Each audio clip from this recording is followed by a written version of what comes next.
मेरा नाम सायरा है। मैं आज आपको अपनी भाभी के साथ हुए धोखे की कहानी सुनाना चाहती हूँ। मेरी भाभी बहुत सीधी औरत थी। मेरी भाभी ने मुझे अपनी नंद नहीं बल्कि अपनी औलाद की तरह पाला था। मेरे माँ बाप काफी सालों पहले ही गुजर चुके थे। मेरे परिवार में बस मेरे बड़े भाई भाभी और मैं रहते थे। मेरा एक छोटा भाई भी था जो कि दूसरे शहर के स्कूल में पढ़ता था। वो छुट्टियों में ही घर आता था। कभी कभी हमारी उससे फोन पर बात हो जाती थी। मेरे छोटे भाई की उम्र 18 साल थी। भाई चाहते थे कि वो कुछ बन जाए, इसलिए भाई ने शुरू से ही उसे मामा के घर भेज दिया था। मेरे मामा का घर दूसरे शहर में था। मेरे मामा का अपना एक बहुत बड़ा स्कूल भी था। मेरा भाई उन्हीं के स्कूल में पढ़ता था और वो कम ही हमारे शहर में आता था। वो ज्यादातर मामा के घर पर ही रहता था। माँ बाप के मरने के बाद उसकी परवरिश मेरे मामा ने ही की थी, लेकिन वो हमारे घर भी आता था। सारी छुट्टियां वो हमारे घर पर ही गुजारता था। मेरे छोटे भाई का नाम शाहिद था। मेरे भाई की शादी मेरे माँ बाप के सामने ही हो गई थी। मेरी भाभी बहुत सीधी थी। कोई भी उनसे कुछ भी कह दिया करता था, लेकिन वो कभी किसी को पलटकर जवाब नहीं देती थी। जब से वो हमारे घर शादी करके आई थी, कभी भी हमें उनकी तरफ से कोई शिकायत नहीं मिली थी। वो मेरे भाई को और मुझे बहुत प्यार करती थी। मेरे माँ बाप के गुजर जाने के बाद उन्होंने मुझे अपनी औलाद की तरह पाला था। जब मेरे माँ बाप इस दुनिया से चले गए थे, तब मैं बहुत कम उम्र की थी। मेरी भाभी के पास कोई औलाद नहीं थी, इसलिए वो मुझे अपनी औलाद समझती थी। मेरी भाभी मेरी माँ जैसी थी और मेरे भाई मेरे बाप की तरह थे। जब मैं जवान हुई तो मेरे भाई को मेरी शादी की फिक्र हुई। उन्होंने मेरे लिए एक अच्छा रिश्ता तलाश करना शुरू कर दिया था। कुछ दिनों के बाद ही मेरी शादी काशिफ से हो गई थी। काशिफ बहुत पढ़े लिखे और समझदार इंसान थे। शादी करके जब मैं अपने ससुराल गई थी, तो शादी के शुरू के ही दिनों में मुझे ये बता दिया गया था कि मुझे अपने ससुराल में अपनी सास के साथ साथ अपनी नंद को भी खुश करना होगा। मेरे ससुराल में मेरे पति के अलावा सास और मेरी एक जवान नंद रहा करती थी, जबकि उनके पिता भी काफी सालों पहले ही गुजर चुके थे। मेरी नंद की उम्र 40 साल थी, लेकिन अभी तक मेरी सास ने उनकी शादी नहीं की थी। न जाने ऐसी क्या बात थी जिसकी वजह से वो अभी तक कुंवारी बैठी हुई थी, जबकि मेरी शादी तो 20 साल की ही उम्र में कर दी गई थी। मेरे पति तो मुझसे बहुत प्यार किया करते थे, इसलिए मेरी छोटी से छोटी बातें उनको खुश कर दिया करती थी। मेरी सास का दिल भी बहुत नरम था, लेकिन घर में असली परेशानी तो मेरी नंद थी। मेरी नंद उम्र में मेरे पति से भी बड़ी थी। मेरी नंद का नाम अदीबा था। मेरे पति अदीबा बाजी से बहुत दबते थे। वो उम्र में उनसे बड़ी थी, इसलिए उनका बहुत लिहाज किया करते थे। अदीबा बाजी में मिजाज की बहुत कड़क थी। जाहिर सी बात है, उनकी उम्र बहुत ज्यादा हो गई थी, इसलिए वो ऐसी थी। शादी ना होने की वजह से वो बहुत ज्यादा चिड़चिड़ी रहा करती थी। एक दिन तो उन्होंने हद ही कर दी थी। काशिफ मेरे लिए एक प्यारा सा सूट लेकर आए थे। मैंने वो सूट बहुत खुशी खुशी अगले ही दिन पहन लिया था। वो नया सूट मैंने पहन लिया तो मेरी नंद मुझे देखते ही गुस्से में आ गई थी और मुझसे कहने लगी कि तुम ये नया सूट पहनकर मुझे जलाने की कोशिश कर रही हो। तुम्हारी शादी 20 साल की उम्र में हो गई है, और जबकि मेरी उम्र 40 साल हो गई है और कुंवारी ही अपने माँ बाप के घर बैठी हुई हूँ। तुम्हें पता है, हम लोग नए कपड़े या तो तब पहनते हैं जब हम किसी के घर जाते हैं, या फिर तब पहनते हैं जब हमारे घर कोई मेहमान आता है। तो तुम मुझे जलाने के लिए जानबूझकर ये कपड़े पहनकर आई हो। मुझे पता है ये कपड़े तुम्हें रात काशिफ भाई ने दिए हैं। मैं उनकी बात सुनकर नहीं में सर हिलाने लगी और कहने लगी कि अदीबा बाजी, ऐसी कोई बात नहीं है। ये बात ठीक है कि ये सूट मेरे लिए काशिफ लेकर आए हैं। मैंने उनकी ही खुशी के लिए ये सूट पहना है, लेकिन ऐसा हरगिज नहीं है कि मैं आपको जलाना चाहती हूँ। मुझे क्या पता था कि मेरे नए कपड़े पहनने पर आपको बुरा लग जाएगा। ये बात सुनकर अदीबा बाजी फूट फूट कर रोने लगी। उनकी आवाज सुनकर मेरी सास और मेरे पति भी कमरे से बाहर आ गए थे। मैं बहुत घबराई हुई थी कि ना जाने अब मेरे साथ क्या सुलूक किया जाएगा। मेरी सास ने अपनी बेटी को गले लगाया और कहने लगी कि क्या बात है बेटी, तुम रो क्यों रही हो। अदीबा बाजी ने अपनी माँ को बताया कि सायरा ने नया सूट घर में पहन रखा है। वो ये सूट पहनकर मुझे जलाना चाहती है। ये दिखाना चाहती है कि उसके पति ने उसे ये गिफ्ट किया है, जबकि मेरी तो शादी भी नहीं हुई, और मुझसे कह रही है कि मेरे लिए काशिफ लेकर आए हैं, और जबकि मैं तो अभी तक अपने मायके में बैठी हुई बूढ़ी हो रही हूँ। और वो मुझसे कह रही है कि आपको क्या पता कि सुहाग का सुख क्या होता है। मेरी बात सुनकर मेरी सास ने मुझे खा जाने वाली नजरों से देखा था। मैंने अपनी सफाई में कहा कि नहीं नहीं अम्मी, ऐसी कोई बात नहीं है। अदीबा बाजी झूठ बोल रही हैं। तभी अचानक मेरी नंद ने मेरे मुंह पर थप्पड़ मार दिया और गुस्से में आकर मुझसे कहने लगी कि तुम्हारी इतनी हिम्मत कैसे हुई, तुम मुझे झूठी कहो। जबकि मैं ये सब कुछ बड़ी हैरानी से खड़े हुए देख रही थी। कभी मैं अदीबा को देखती तो कभी अपने पति की तरफ देख रही थी। मेरे पति तो मेरी साइड से एक बात भी नहीं कह रहे थे। मैं रोते हुए अपने कमरे में आ गई थी। मैं कम उम्र भी थी और नासमझ भी थी। मुझे अपने पति की मोहब्बत पर भी बहुत भरोसा था। ये सब कुछ जो मेरे ससुराल में होता है, ऐसा मैंने कभी अपने मायके में नहीं देखा था। कभी मेरी भाभी से मेरी कोई लड़ाई नहीं हुई थी, जबकि मेरी भाभी और मैं तो आपस में माँ बेटी की तरह मोहब्बत से रहते थे। मेरी भाभी ने मुझे बचपन से ही पाला था। जब मैं 7 साल की थी तभी से वो मेरी परवरिश कर रही थी। लेकिन मेरी ससुराल में तो एक अजीब सा ही माहौल था। मेरी नंद ने मेरे मुंह पर थप्पड़ मार दिया और किसी ने कुछ कहा भी नहीं। आज मेरा भरोसा टूट गया था। मेरा जी कर रहा था कि मैं सब कुछ छोड़ छाड़ कर अपने घर चली जाऊं, और फिर मैंने अपने दिल की सुनी। वैसे भी इस उम्र में ज्यादातर लड़कियां अपने दिल की सुनती हैं। मैंने अपना सामान पैक करना शुरू कर दिया था। मुझे 100% यकीन था कि काशिफ कमरे में आ जाएंगे और जब देखेंगे कि मैं अपना सामान पैक कर रही हूँ तो फिर वो अपनी बहन को मेरे सामने लाकर उससे माफी मांगने को जरूर कहेंगे। ये सिर्फ मेरे ख्यालात थे। 2 घंटे हो गए थे मगर मेरे पति ने कमरे में कदम तक नहीं रखा था। मैं रोती धोती अपना सामान पैक करके कमरे से बाहर निकल गई थी। मैं बाहर आई तो मैंने देखा कि मेरी सास, मेरे पति और मेरी नंद आपस में बैठे हुए न जाने किस बात पर डिस्कस कर रहे थे। काशिफ की नजर जब मेरी तरफ गई और उन्होंने मेरे हाथ में बैग देखा तो भागकर वो मेरे पास आ गए थे। वो कहने लगे कि ये क्या कर रही हो, कहाँ जा रही हो तुम। मैंने उनसे कहा कि मैं आपका घर छोड़कर जा रही हूँ। जिस घर में मेरी कोई इज्जत नहीं है वहाँ मैं 1 मिनट भी रुकना पसंद नहीं करती। काशिफ कहने लगे कि पागल मत बनो, हम इस मामले को बैठकर भी तो सुलझा सकते हैं। मैंने कहा काशिफ, मैं आपके घर में सिर्फ एक शर्त पर ही रहूंगी। अगर आपकी बहन मुझसे माफी मांगेंगी तो मैं कहीं भी नहीं जाऊंगी। मेरी सास ने जब ये बात सुनी तो वो घबरा गईं और गुस्से में आकर कहने लगी कि ठीक है, तुम अपने घर जाना चाहती हो तो चली जाओ, मेरी बेटी तुमसे कभी माफी नहीं मांगेगी। और हाँ काशिफ, तुम भी इसे मत रोको, जाने दो इसे यहाँ से, ये जहाँ जाना चाहती है। मुझे अपनी सास के इन शब्दों पर बहुत हैरत हो रही थी। मुझे तो लगा था कि वो मेरी साइड लेंगी। मैंने घूरते हुए काशिफ की तरफ देखा। वो तो जैसे अपने मुंह पर टेप लगाए हुए खड़े थे। मेरा दिल बहुत दुख रहा था। औरत को शादी के बाद सबसे ज्यादा मान अपने पति पर होता है कि वो किसी के सामने अपनी पत्नी को रुस्वा नहीं होने देगा। कोई पत्नी की तरफ उंगली उठेगी तो पति उसकी उंगली उखड़ने वाला हाथ ही तोड़ देगा। मगर आज जब मैंने काशिफ का व्यवहार देखा तो मैं समझ गई थी कि इस घर में मेरे साथ ये सब कुछ होता ही रहेगा। इसीलिए मैं वहाँ से निकल आई थी। मैंने ऑटो रोका और अपने घर के लिए निकल गई थी, जबकि मेरा मायका और ससुराल एक ही शहर में था। इसलिए मुझे मायके पहुँचने में ज्यादा देर नहीं लगी थी। मैंने घर का दरवाजा बजाया तो दरवाजा भाई ने ही खोला था। मैं भागकर भाई के गले लगकर खूब रोने लगी थी। भाई बहुत ज्यादा परेशान हो गए थे। वो कहने लगे कि क्या बात है, तुम ऐसे क्यों रो रही हो। मैंने कहा भाई, मेरे नंद ने मुझे थप्पड़ मारा है। ये बात सुनते ही मेरे भाई के माथे पर तो जैसे बल पड़ने लगे थे। वो कहने लगे कि क्यों, उसकी इतनी हिम्मत कैसे हो गई, और काशिफ कहाँ था, उसने उसको रोका नहीं। इतनी देर में ही भाभी भी बाहर आ गई थी। मैंने भाई को बताया कि भाई, काशिफ मेरे लिए सूट लेकर आए थे, मैंने वो सूट पहन लिया था। तो मेरी नंद ने मुझ पर इल्जाम लगा दिया कि मैंने वो सूट उसको जलाने के लिए पहना है, और इसी बात पर उसने मेरे मुंह पर थप्पड़ मार दिया। और मैं नाराज होकर मायके आने लगी तो काशिफ मुझे रोकने के लिए आगे बढ़े तो उनकी माँ ने उन्हें कह दिया कि इसे जाने दो, रोकने की कोई जरूरत नहीं है, ये जहाँ जाती है इसे जाने दो। भाभी ने मुझे गले लगा लिया। भाभी कहने लगी कि तुम बेफिक्र रहो, परेशान होने की कोई जरूरत नहीं है। भाभी मेरे लिए पानी लेकर आई थी और मुझे पानी पिलाने लगी। भाभी को मेरी और काशिफ की लव स्टोरी के बारे में पता था। दरअसल मेरी और काशिफ की लव मैरिज हुई थी। भाई बहुत गुस्से में थे और इसी वजह से घर से बाहर निकल गए थे। जब भाई चले गए तो भाभी ने मुझसे कहा कि सायरा, मैंने तुम्हें पहले ही समझाया था कि तुम पसंद की शादी तो कर रही हो, वहाँ तुम्हारी कुंवारी नंद भी है।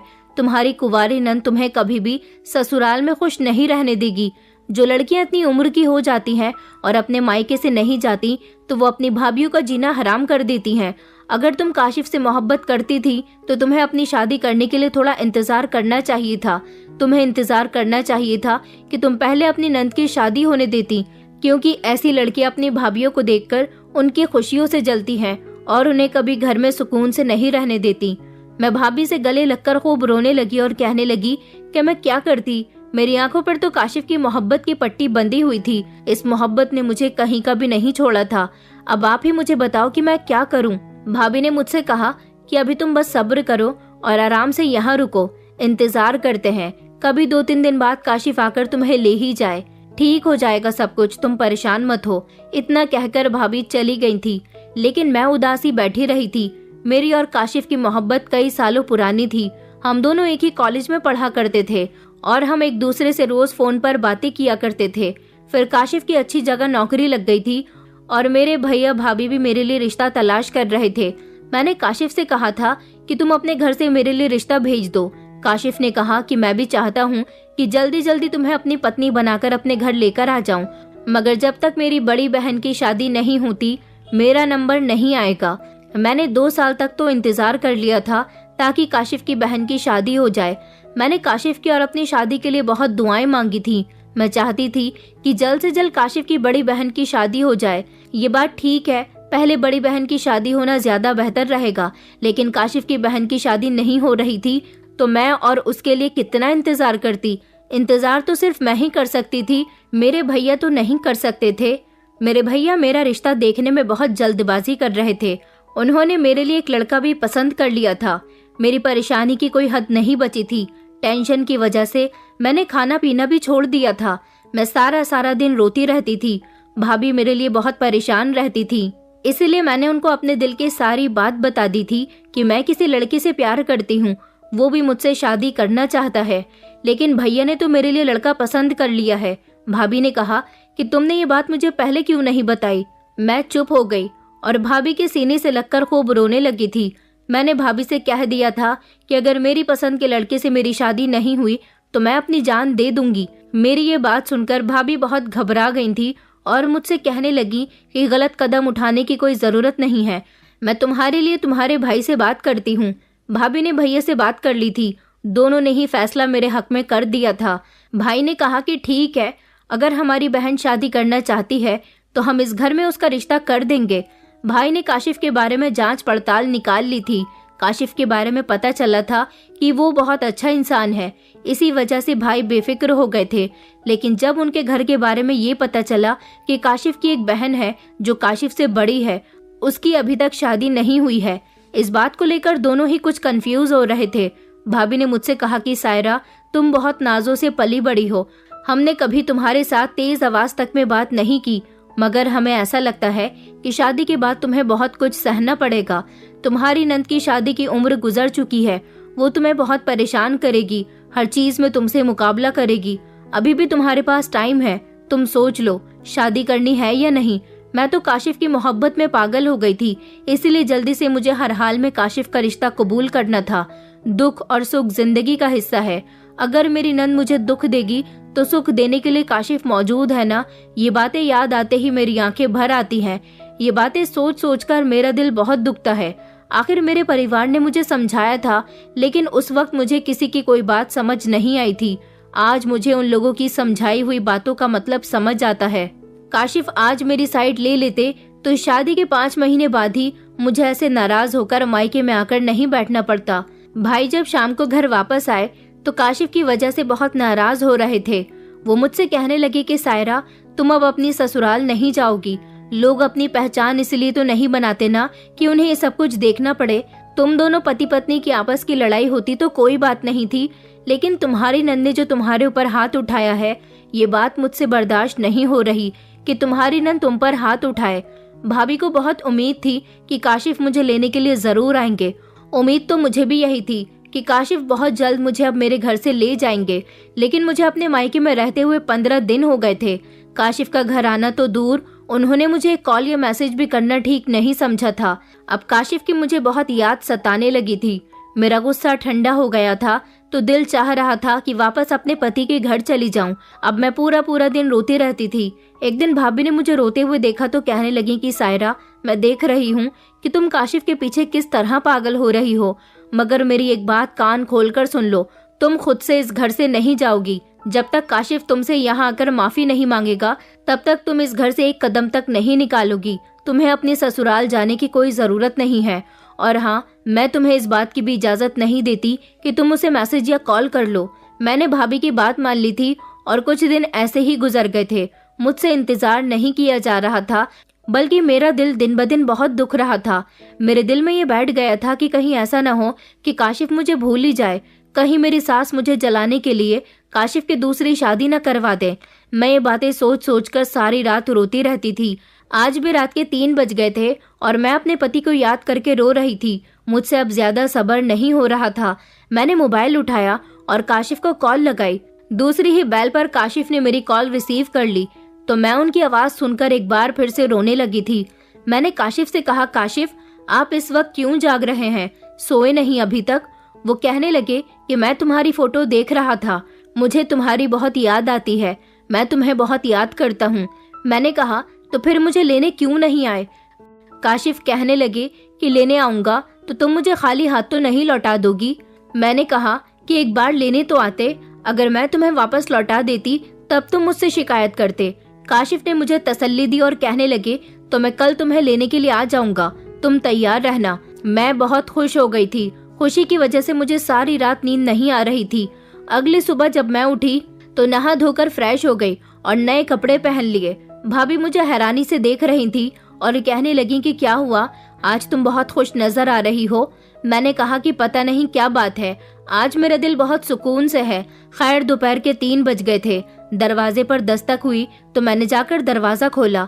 ये देखकर मैं हैरान रह गई थी कि दरवाजे पर मेरी सास, मेरे पति और मेरी ननंद खड़े हुए थे और मुझे लेने के लिए आ गए थे। मेरी तो खुशी के कोई ठिकाने ही नहीं रहे थे। मुझे नहीं पता था कि ये तीनों मुझे लेने के लिए आएंगे। मुझे तो बस इतनी उम्मीद थी कि अकेले काशिफ आएंगे।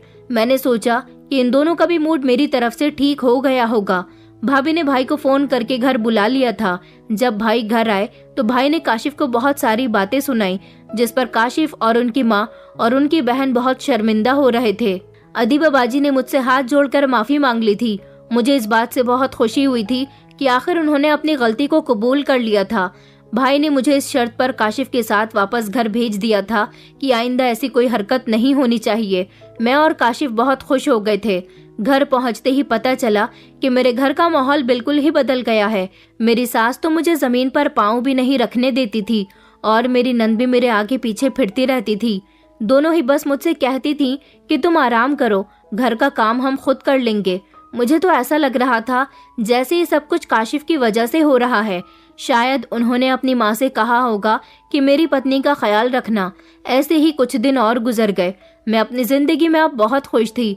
आखिर मेरी सास और मेरी ननंद मुझे बहुत प्यार कर रही थी, लेकिन मुझे नहीं पता था कि ये सब कुछ एक दिखावा है। असली बात तो बाद में पता चली। एक दिन मैं अपने कमरे में बैठी हुई मोबाइल चला रही थी, तभी मेरी सास मेरे पास आकर मेरे कमरे में बैठ गई और बड़े प्यार से मुझसे बात करने लगी। मुझसे कहने लगी कि सायरा, मैं तुमसे एक बात पूछना चाहती हूँ। मैंने कहा कि जी अम्मी, कहिए क्या बात पूछना चाहती हैं आप। कहने लगी कि तुम्हारे भाई शाहिद की उम्र कितनी होगी। मुझे अपनी सास की नीयत पर कुछ शक सा हो रहा था।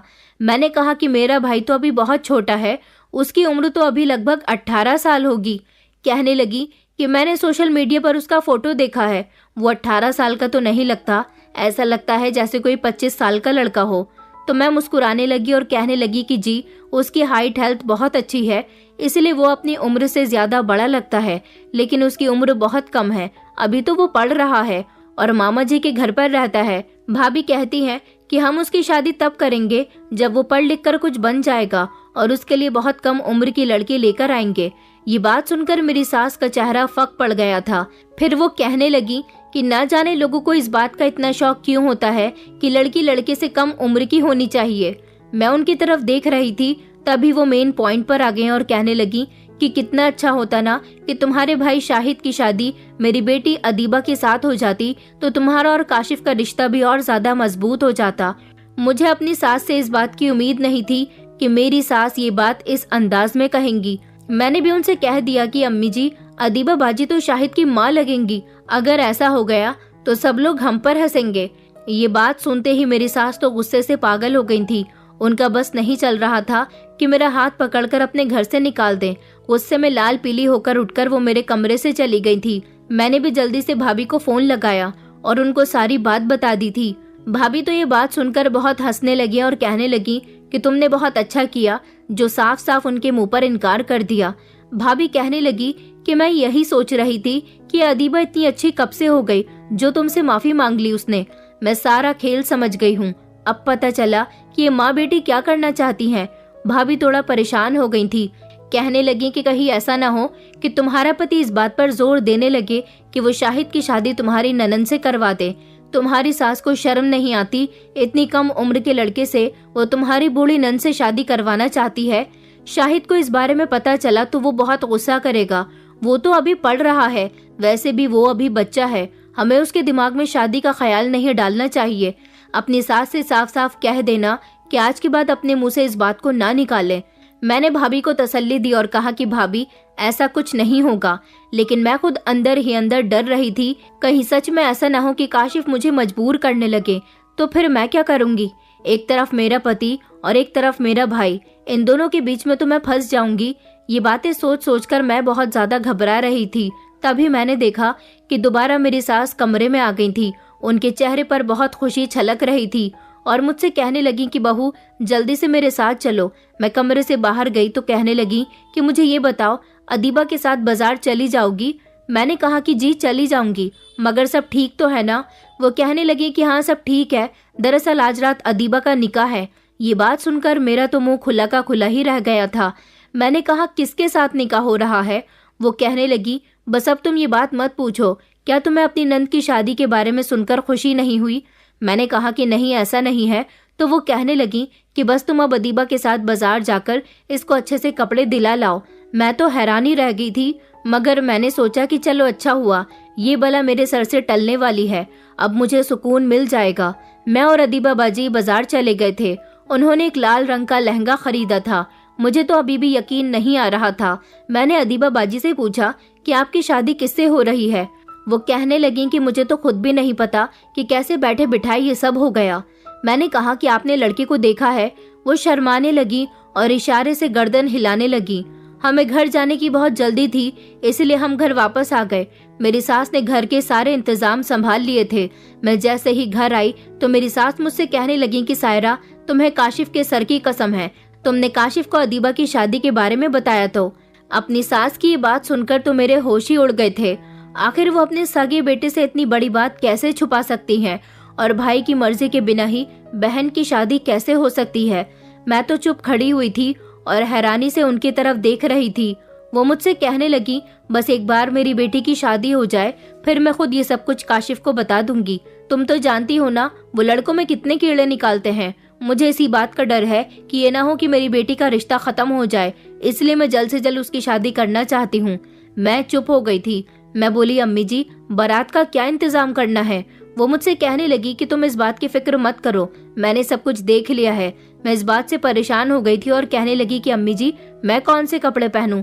तो उन्होंने मुझसे कहा कि तुम्हें तो बस हमेशा अपनी ही पड़ी रहती है, तुम कुछ भी पहन लेना, मगर इससे पहले मेरी अदीबा को तैयार कर देना। वैसे भी मैंने ब्यूटिशियन का कोर्स कर रखा था और मुझे बहुत अच्छा मेकअप करना आता था, इसलिए मैं अदीबा बाजी का मेकअप करने के लिए उनके कमरे में चली गई थी। मैंने उनको बहुत अच्छे से तैयार किया था और वो बहुत प्यारी लग रही थी। मैं यही चाहती थी कि बाजी का दूल्हा उन्हें देखते ही पसंद कर ले, ताकि फिर ये दोबारा मेरे घर न आ सके। खैर मेकअप करने के बाद अदीबा बाजी अच्छी लगने लगी थी। फिर मुझसे कहने लगी कि अब जल्दी से जाकर तुम भी तैयार हो जाओ। मैं अपने कमरे में चली गई और अपना सबसे ज्यादा खूबसूरत सूट निकालकर पहन लिया था। मैंने अपनी शादी के सारे जेवर भी पहन लिए थे। मैं भी बहुत प्यारी लग रही थी। तैयार होने के बाद जब मैं बाहर जाने लगी तो ये देखकर दंग रह गई कि मेरे कमरे का दरवाजा तो बाहर से बंद था। मैं हैरान रह गई थी कि आखिर मेरे साथ ये क्या हुआ है। मैं जोर जोर से दरवाजा पीटने लगी थी, मगर किसी ने मेरी नहीं सुनी और ना ही दरवाजा खोला। दरवाजा पीटते पीटते ही मुझे 1.5 घंटा गुजर गया था। मुझे बहुत गुस्सा आ रहा था। कुछ देर के बाद मेरे कमरे का दरवाजा खुला तो सामने ही काशिफ भी खड़े हुए थे। वो मुझे देखकर हंसने लगे और कहने लगे सब ठीक तो है, तुम इतना तैयार होकर कहाँ जा रही हो। मैं चुपचाप उन्हें देखती रही और फिर थोड़ी देर के बाद मेरी सास भी कमरे में आ गई थी। मैं गुस्से से उनसे कहने लगी कि मेरे कमरे का दरवाजा बाहर से किसने बंद किया था। मेरी सास के चेहरे का रंग उड़ने लगा था। वो कहने लगी कि काशिफ, मुझे तुमसे एक बहुत जरूरी बात करनी है। काशिफ भी घबरा गए थे, न जाने अब क्या हो गया है। मेरी सास कहने लगी कि आज अदीबा के लिए बहुत ही अच्छा रिश्ता आया था। वो लोग मेरे जानने वाले थे, इसीलिए मैंने रिश्ते से इनकार नहीं किया और आज ही अदीबा का निकाह करवा के उसे उसके ससुराल विदा करके भेज दिया है। तभी मेरी सास मेरी तरफ देखते हुए कहने लगी कि बहू, मैं तुमसे बहुत नाराज हूँ। तुम तो अपने कमरे से बाहर ही नहीं निकली। मुझे अब पता चला कि किसी ने तुम्हें अंदर ही बंद कर दिया था। मुझे तो ऐसा लगा कि जैसे ही किसी बच्चे की शरारत होगी। जबकि काशिफ अपनी बहन की शादी की बात सुनकर बहुत हैरान हो रहे थे। उन्होंने अपनी अम्मी से कहा कि अम्मी, आपको बाजी की शादी करने की इतनी भी क्या जल्दी थी? मैं मर तो नहीं गया था, जिंदा था और इसी शहर में था। आप ये सब करने से पहले मुझसे भी तो पूछ सकती थी। वो दोनों माँ बेटे आपस में बहस कर रहे थे। तभी मेरा मोबाइल बज उठा। मैंने फोन देखा तो भाभी का फोन था। वो बहुत परेशान लग रही थी। कहने लगी कि पता नहीं तुम्हारे भाई कहाँ चले गए। मैं बहुत देर से उनका नंबर ट्राई कर रही हूँ। वो तुम्हारे घर तो नहीं आए? मैंने कहा कि नहीं भाभी, यहाँ तो नहीं आए हैं। इतना कहकर उन्होंने फोन काट दिया। खैर, हमारे घर में बड़ा अजीब सा माहौल बन चुका था। काशिफ अपनी माँ से बहुत नाराज हो गए थे। उन्होंने खाना भी नहीं खाया था। जैसे ही अगला दिन निकला तो काशिफ ऑफिस के लिए बिना नाश्ता किए ही चले गए थे और मेरी सास मुझसे कहने लगी कि मैं जरा अदीबा की ससुराल जा रही हूँ, देखकर तो आऊं मेरी बेटी वहाँ पर खुश है भी या नहीं। मैंने कहा कि अम्मी जी, मुझे भी अपने साथ लेकर चलो। मेरी सास कहने लगी कि सायरा, अगर तुमने मेरी बेटी के ससुराल जाने का नाम भी लिया तो मैं तुम्हें धक्के मारकर इस घर से बाहर निकाल दूंगी, इसलिए कभी ऐसा मत सोचना। अपनी सास की ये बात सुनकर मैं खामोश हो गई थी। न जाने मेरी सास मुझसे हर बात क्यों छुपा रही थी। सास के जाने के बाद मैंने भाभी को कॉल की। मैंने भाभी से भाई के बारे में पूछा तो भाभी बहुत गुस्से में लग रही थी। कहने लगी कि न जाने सारी रात तुम्हारे भाई ने कहां पर गुजार दी थी, अभी थोड़ी देर पहले ही घर पर आए हैं। ये कहकर भी भाभी ने फोन काट दिया था। जबकि मैं ये सब सोचकर परेशान हो रही थी कि न जाने ये सब क्या हो रहा है। मुझे अपनी नंद की शादी का बहुत इंतजार था। न जाने उनकी शादी कब होगी, लेकिन उनकी शादी इतनी जल्दी में हो गई कि कुछ पता ही नहीं चला। मेरा दिल अजीब से अंदाज में धड़क रहा था। मेरी सास ने हर चीज को मुझसे छुपा कर रखा था, बल्कि उन्होंने तो अपने सगे बेटे से भी कोई बात शेयर नहीं की थी। देखते ही देखते अदीबा बाजी की शादी को 3 महीने गुजर गए थे। अभी तक मुझे अदीबा बाजी की शादी कहाँ हुई है इस बारे में कुछ नहीं पता था। एक दिन मेरी सास अदीबा बाजी के साथ वीडियो कॉल पर बात कर रही थी।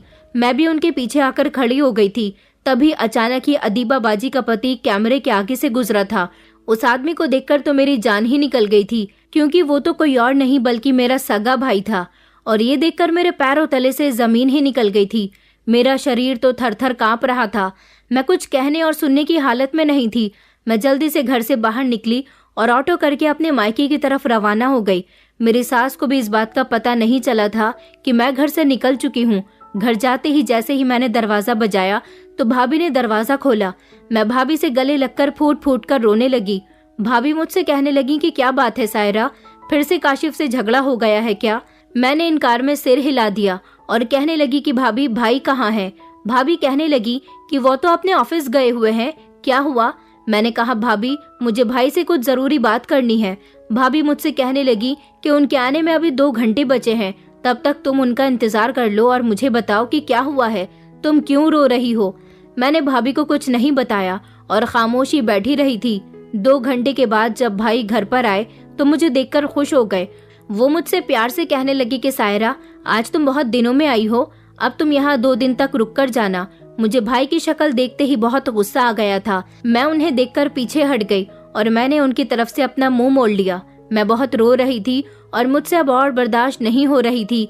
मैंने पलटकर भाई को जवाब दिया, भाई, आखिर मेरी भाभी में क्या कमी थी जो आपने दूसरी शादी कर ली है? मेरी बात सुनकर भाई और भाभी दोनों हैरान रह गए थे। भाई कहने लगे कि ये तुम क्या कह रही हो? मैं चीख कर कहने लगी कि भाई, अब ज्यादा बनने की कोई जरूरत नहीं है। आपकी सच्चाई के बारे में मुझे पता चल गया। 3 महीने से जो आप हमसे अपनी दूसरी शादी छुपा रहे हो, आज जब आपकी दूसरी पत्नी वीडियो कॉल कर रही थी तो मैंने उस पर आपको देख लिया था और मुझे पता है कि आपकी दूसरी पत्नी कौन है। आपकी दूसरी पत्नी अदीबा है ना? भाई खामोश से हो गए थे और भाभी की आंखों में आंसू आने लगे थे। भाई कहने लगे कि सायरा, तुम ठीक कह रही हो। हाँ, मैंने अदीबा से शादी की है। ये बात सुनते ही भाभी तो चीख पड़ी और खूब जोर जोर से रोने लगी।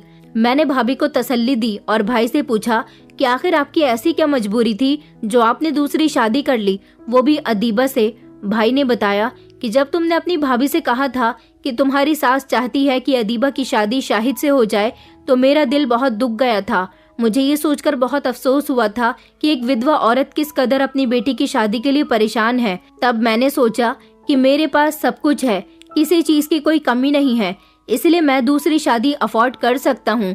और मैंने तुम्हारी सास को फोन करके अदीबा का रिश्ता मांग लिया था।